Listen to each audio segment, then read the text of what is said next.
Let's look at another situation with jumps in the left hand that are a little more specific than what I did in the previous video, but we're going to build on those principles of arcs and grabbing. Let's start with an important principle. And what I'm going to show is an excerpt from the left hand of Chopin's Butterfly Etude. Just a small excerpt, but most of the left hand in this piece is like what I'm about to play. So lots of jumps there. In the previous excerpt, we talked about simple octaves. This is an octave and an upper chord. Now, let's talk about an important principle. First of all, no covering. What I mean by that is when I go to play the upper chord, you'll notice that my hand makes this grabbing motion, which we talked about earlier, but it does not cover the upper note. It does not go to the upper note, touch it first, and then play the note. Because when I'm making all these jumps,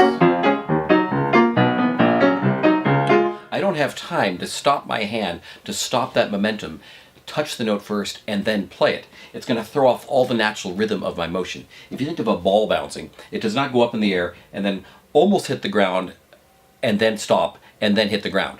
It would, of course, defy physics. And I want to make that same kind of natural motion. So no covering. And it's important that when you're practicing it slowly, you're making the same motion you're going to make when you play it fast, even if it's just now in slow motion. So this is what I call a false positive, if I do this. So I'm making this kind of fast, jerky motion. It's positive because I'm hitting all the right notes, but it is a false positive because that's not the way I'm going to move when I play it fast. And I need to, as soon as possible, find what that momentum and motion is going to be like, even if it's going to be in slow motion. Okay, second thing. I want to make sure that my fingering is most efficient as possible, and which largely means that it is not switching around in any way. As I play this upper chord, I have a few options. I could play the bottom note with 5, which would be a terrible idea because it means I'm going from 5 to 5 to 5 to 5. I want to eliminate that kind of situation. I could use 3 or 4. Now, keep in mind that 4 or 3 is going to be proportionally just a little bit closer from jumping from here and moving my hand an extra few inches over to 5. In choosing that fingering, I want to also make sure that my hand is in a centered position. So I look at a lot of the geometry of my hand for these inside notes, and I think this is the hardest thing about playing these leaps to not just octaves, but notes inside the octaves. So when I go from here to here, I look at what I call the centering of my hand, which means, is my third finger pointed at what I call 12 o'clock? Is it pointed roughly straight ahead? In this case it is. If I go to my third finger, you'll notice that my hand, to play my third finger, has to turn slightly. So it's not quite as centered. So I prefer these centered motions, and I like to think that all of my joints prefer what I call mid-level motions, meaning, yes, it can move in all kinds of positions, but it likes being in the middle of those ranges. That's an important concept.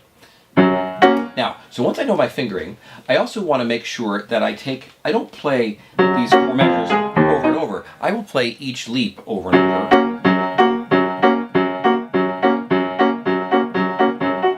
to feel that exact shape and motion, because every chord is slightly different, and it's going to take many repetitions of the same chord till I feel comfortable, and I sand off the edges of my sea glass, which I referenced in the last video, where I take, sea glass starts jagged and over time becomes kind of sanded off and smooth. And so by doing this over and over, I'm sanding that off. Again, building on the last video, remember that my hand is making this arcing, grabbing motion this way. So you'll notice that my hand reaches out, opens, the fingers extend, and I make a clean line. To facilitate that, my wrist drops, my fingers go up. Then I do the same thing with the next chord. And so on. Now, I also like to just make sure I really know the notes 100% of the time. And that can involve playing things non-linearly, meaning I'm not just playing the direct sequence of notes, but maybe portions of those notes, like the easy bottom line. or the upper line, which involves these notes. Now, I find when I do that, I quickly find, oh, I don't actually know these notes as well as I thought because I'm doing them non-linearly. And I want to make sure I'm 100% efficient and I know these notes 1,000%.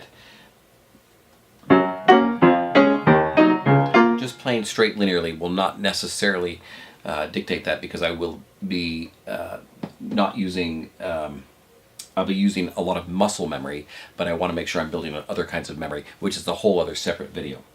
So take a look at this etude. I will do other videos on leaps and jumps involving different situations, but this is a good place to build on the last one. If you have any questions in your own repertoire, feel free to post it in the comments section and I will make a video about that. And I'd also hope you'll subscribe to my videos, because I'm trying to put out a few each week, and they'll be short and instructional, and you can always apply them to your own playing.